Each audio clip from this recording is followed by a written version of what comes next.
The word hit the backstage of the Sands Hotel like a physical thing. Not whispered. Not implied. Shouted at full volume by a man who had forced his way through security, who weighed 250 pounds and stood 6'3" and was drunk with both alcohol and the specific ugly certainty of someone who had decided that Sammy Davis Jr. needed to be reminded of his place. The backstage went completely silent. Every crew member, every sound technician, every stage manager, every person who had been moving with the focused energy of putting together the night the Rat Pack returned to the stage, all of it stopped. Because what had just entered the room was not ambiguous and was not accidental and was not something that could be explained away as a misunderstanding. A man had come here specifically to find Sammy Davis Jr. and tell him, using that word at full volume, that he did not belong. Then he turned toward Bruce Lee and said something about kung fu fairies and foreign trash and who the real Americans were. Then he swung. He should not have swung. 3 seconds later he was on his knees, unable to breathe, unable to stand, unable to explain to himself or anyone else exactly what had happened to him, defeated by the man he had just called foreign trash in front of every person in that backstage. And Sammy Davis Jr. stood there with wet eyes and said, "Nobody does that for me. Nobody puts themselves between me and that. Nobody. Except you. Just now." This is the night that almost nobody knows about. Las Vegas, 1972. The Sands Hotel. The Copa Room. The night the Rat Pack came back together. And the backstage moment that became part of both men's lives in ways that neither of them ever forgot.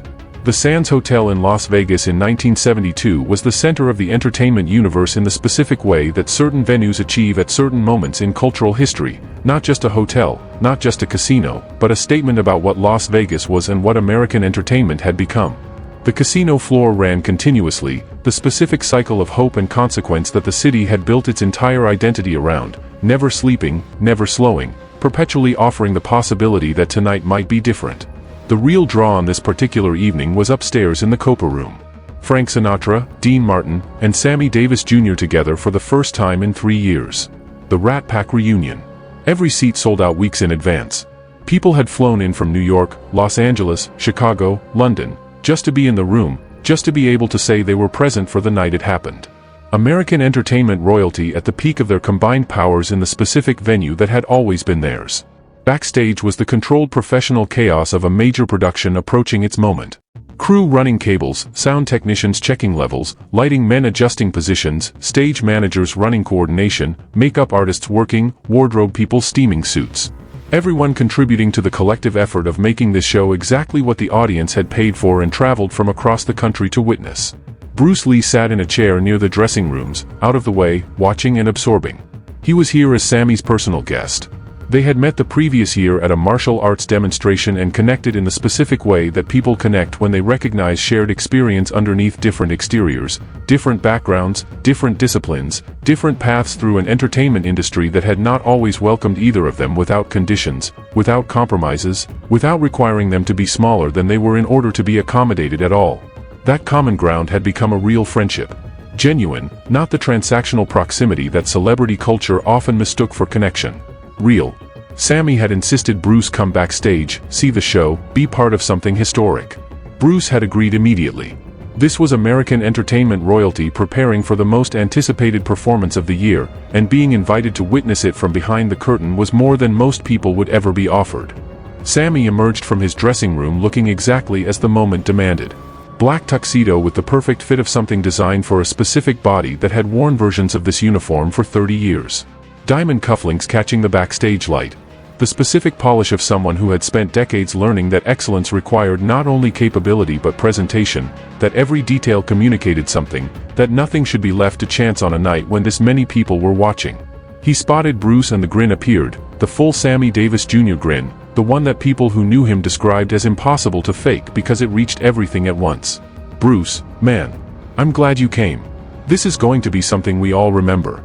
They shook hands and fell into the easy conversation of people who have already established their connection and don't need to rebuild it each time they meet. They talked about performance, about the specific pressure that preceded major shows, about navigating an industry that did not always receive you as an equal, that did not always extend opportunity without conditions attached. Both of them knew that experience from the inside. Both had spent careers encountering it in its various forms, sometimes loud, sometimes quiet, sometimes direct, and sometimes wearing the polite face of institutional preference. Both had overcome it through the specific combination of extraordinary talent and the refusal to accept the limitations that other people tried to assign. That shared understanding was the foundation of what they had between them, and it was visible in the ease with which they talked. A commotion at the backstage entrance cut through everything. Voices raised. Security trying to stop someone. Someone who was not stopping. The voice coming from the entrance was loud and slurred with alcohol and carrying a specific kind of intention that was perfectly clear even through the noise. He was looking for Sammy. He had something he needed to say to Sammy. He had come here specifically to say it.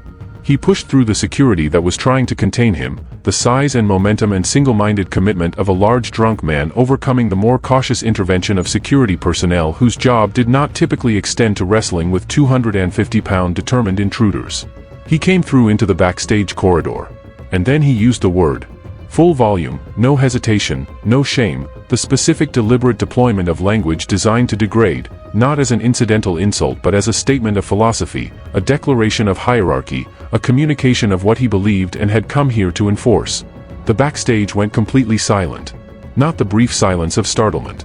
The heavy specific silence of people who have just heard something that changes the quality of the air in a room, that makes everyone in the room understand simultaneously that something has just arrived that does not belong to the world they thought they were in. He found Sammy across the room and pointed. Continued. Sammy was performing with white men, with Sinatra, with Dean, as if he was equal. As if he belonged. As if the decades of work and the legendary career and the sold-out Copa room were sufficient answer to whatever hierarchy this man had arrived carrying. He had come to remind Sammy of his place. Had come specifically, deliberately, having forced his way through security to do it, to deliver this message in person. Sammy's face did not register shock. What crossed it instead was something older and more exhausted than shock. The tired practiced recognition of a man who has encountered this throughout his entire career, his entire life, and has learned that fame does not exempt you from it and success does not protect you from it and talent does not persuade it. Racism does not acknowledge achievement. It does not adjust for the number of people who flew in from other cities to see you perform. It simply continues being what it is regardless of what you have built. Sammy had understood this since before he was old enough to have a career to understand it with. His expression showed that understanding, not surprise, but the specific weary recognition of something that has always been true and keeps demonstrating its truth at the worst possible moments. Bruce moved. No deliberation, no visible decision-making process, no pause to assess the situation and weigh options. He simply moved, stepping between Sammy and the man who was crossing the room toward him, placing himself directly in the path of whatever came next. The man saw the obstacle. Redirected his attention and his contempt immediately. Who was this? Some Chinese boy? Some kung fu fairy? Did he think he could stop anything? He was nothing too, less than the target he had come for. At least Sammy was American, this one was foreign, was an invader, was taking space from real Americans, was foreign trash that needed to get out of the way before he found out what a real American did to obstacles. Bruce said nothing. He did not respond to any of it. Did not engage with the content, did not address the accusations, did not offer arguments against the characterizations. He stood there, calm, centered, completely still. Not the stillness of someone who has not registered what is being said. The stillness of someone who has registered it completely and has decided that words are not the appropriate response to what is in front of them, and that the appropriate response is already prepared and is simply waiting for the moment it becomes necessary. The man swung. The punch was wide and heavy and telegraphed by every variable that alcohol and rage introduce into a swing, the shoulder drop that preceded it, the weight shift, the eye movement, all of it visible to someone trained to read bodies the way Bruce had been trained for 30 years to read them. Not a surprise. Not an emergency. Information that had been processed and filed before it arrived. Bruce's hand moved first. It intercepted the punch at the wrist, the specific Wing Chun trapping technique that his training had embedded so deeply it executed without conscious direction, the way breathing executes without conscious direction, because 10,000 repetitions had moved it below the level where consciousness was required. The punch went nowhere. The arm was controlled. The forward momentum that the man had committed to his swing was still present but now had no target to complete itself against, and the combination of the controlled arm and the continuing momentum left him extended and off balance in the specific way that trained opponents recognize as vulnerability. Everything a practitioner looks for. Bruce's other hand came forward. Open palm, aimed at the solar plexus with the anatomical precision of someone who had learned exactly where that target was and exactly how much force was required to produce the result he intended. Not full power, controlled, measured, calibrated to stop the threat without exceeding what the situation required. The force of someone who understood the difference between ending an attack and punishing a person, and who was interested only in the former. The strike landed. The man's breath left him completely. Not gradually, not in stages, all of it at once, the diaphragm locking in the specific spasm that location and that force produce, the breathing mechanism interrupting itself entirely. His eyes went wide. His mouth opened on air that would not move. His body froze in the specific helplessness of someone whose most fundamental biological process has been temporarily suspended. He was standing. But that was all he was doing. Bruce released him and stepped back. The man's knees gave way and he folded down to them, gasping, trying to reconstruct the sequence of what had just occurred. How had he ended up here? He had come in with 250 pounds and hatred that had been building for years and a specific target and the certainty that size and aggression and that word were sufficient weapons. He was on his knees in the backstage of the Sands Hotel, unable to breathe, controlled by a smaller man, defeated by someone he had just called foreign trash. Security reached him now and took hold. Multiple guards lifting him and moving him toward the exit, out of the backstage area, out of the Copa room, off the property entirely. Assault charges, trespass charges, the legal machinery of what follows from forcing yourself into a restricted venue and throwing a punch at another person. He was removed. He would not return. Everything in the backstage had stopped. Every person who had been back there had watched it happen, from the moment the man pushed through the entrance to the moment security removed him. The entire sequence. The word, the threat, the confrontation, the swing, the 3 seconds that ended with him on his knees. All of it witnessed by every crew member and performer and stage manager and lighting technician and wardrobe person who had been in that corridor. And every one of them understood what they had watched. Not only the physical fact, though the physical fact was undeniable and extraordinary. They understood the meaning of it. That a man had seen racism directed at his friend and had stepped into its path without being asked and without hesitating. Had stood between Sammy Davis Jr. and what was coming toward him with the specific decisiveness of someone who had decided in advance that this was what they would do when this kind of moment arrived, and who had not needed to decide again when it actually arrived. Sammy crossed the backstage. His eyes were wet. He was holding himself together with the long practice of someone who has spent a career holding himself together through things that deserved to break him, but he was barely doing it, and what was leaking through was something raw and genuine and not intended for performance. Man, Bruce. You didn't have to do that. His voice was quiet. Not the stage voice, not the performance voice, the real voice, the private one. I've been dealing with that my whole life. My whole career. My whole existence. I've heard that word more times than I can count, from people deciding I don't belong or don't deserve what I've built. I'm used to it. I've had to get used to it. But you weren't okay with it. You stood. You put yourself between me and all of that. And nobody does that. Nobody puts themselves between me and hatred. In 30 years. Nobody has ever done that. Until just now. Until you. He stopped, collecting himself. Thank you. Really. Thank you. Bruce shook his head. You don't thank friends for doing what's right. That's not something that earns a thank you. That's the minimum. That's what people should do for each other when someone tries to deny another person's humanity. And you have done the same for me without knowing it, without trying. Every time you used your platform. Every time you showed that different doesn't mean lesser. Every time you proved that a minority could be legendary, could be respected, could be valued on their own terms. You defended me by existing and succeeding the way you have. So this is just returning what you've already given. He looked at Sammy directly. I'll stand. I'll act. I'll defend. Every time.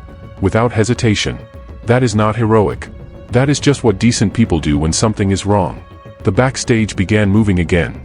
The show was close and everything required to produce it was being set back in motion. But the energy in the corridor was different from what it had been before the entrance was broken through. Every person back there was carrying what they had witnessed, thinking through what it meant, asking questions of themselves about what they would have done, whether they would have stepped forward or stayed where they were. The show happened. It was magnificent, as everything the Rat Pack produced at the height of their combined powers was magnificent. Sammy sang and danced and delivered the impressions and the comedy and the musical performances that 30 years of mastery had built into something that the best seats in American entertainment could only approximate by placing you in the same room as it happening in real time. Frank and Dean provided everything their respective legends promised. The Copa room received all of it with the specific gratitude of an audience that had traveled across the country to witness it and was not disappointed. But Sammy's performance that night had something in it that was different from every performance before it, and the people in that room who were closest to him recognized the difference without being able to name it. A defiance that had been freshly renewed. A joy that had been tested in the last hour and had not broken. He was performing with the specific energy of someone who has just been reminded, in the most direct way available, that they are not alone. That knowledge was underneath every note. It gave the performance a dimension it would not otherwise have had. After the show, in the quiet that followed the adrenaline of the stage, Bruce and Sammy talked for a long time. About racism and what it looked like from inside the experiences of two men who had navigated it from different directions and in different industries across different decades. About using success as resistance, the idea that being excellent in spaces that had tried to exclude you was itself a political act, that showing up and being legendary despite everything organized to diminish you was a form of defiance that outlasted any confrontation. About what it meant to remain fully human when the world kept trying to define you as something less. This was what bound them. Not the shared industry, not the shared celebrity, not even the evening's shared experience, though that had deepened everything. The shared knowledge of what it cost to build a career while carrying what they both carried. The specific understanding that came from being the person in the room who was not supposed to be the main event but kept becoming it anyway. Years later, after Bruce's death in July 1973, Sammy told the story publicly. He told it in interviews, in conversations, in the specific way that people tell stories they have returned to many times and found each time that they carry more weight rather than less. He said, "Bruce Lee saved me that night. Not from physical harm, I can handle that, I've handled worse. He saved me from despair. From the feeling that everyone is like that man. That hatred is the permanent condition. That racism just keeps coming and no one ever simply steps into the path of it and says no. Bruce did that. Without being asked. Without hesitation. He stepped between me and all of it and handled it in 3 seconds and then told me I didn't need to thank him because it was just what decent people did." He paused. That is what made him more than a martial artist. More than a movie star. More than a legend. It made him my friend, my ally, my hero. Because the technique was real and the speed was real and everything about what he did in those 3 seconds was extraordinary. But what made it matter was the choice that preceded the technique. The choice to step forward. That's the hardest part of any of it. Not the execution. The decision. And he made it instantly. Without doubt. The incident became part of both their legacies, the record of what it looked like when hatred walked through a backstage door and found someone willing to stand in its path. Not because of obligation, not because of contract, not because it was his job. Because a friend was in the room and something was wrong and he was the person standing close enough to stop it. A man came to the Sands Hotel that night with a word designed to degrade and threats designed to intimidate and a punch designed to remove obstacles. He found Bruce Lee between himself and his target and discovered, in 3 seconds, that the word and the threats and the punch were not the significant variables in the situation. The significant variable was what 30 years of training, applied in the service of protecting someone who needed protecting, actually produced when it was needed. That was what the backstage witnessed. That was what Sammy Davis Jr. carried for the rest of his life. That was what Bruce Lee had always said martial arts was for, not aggression, not demonstration, not the performance of toughness. Defense. Protection. Standing between someone you care about and the thing coming toward them. Serving. Making the room better through your presence in it. That was the minimum. That was what decent people did.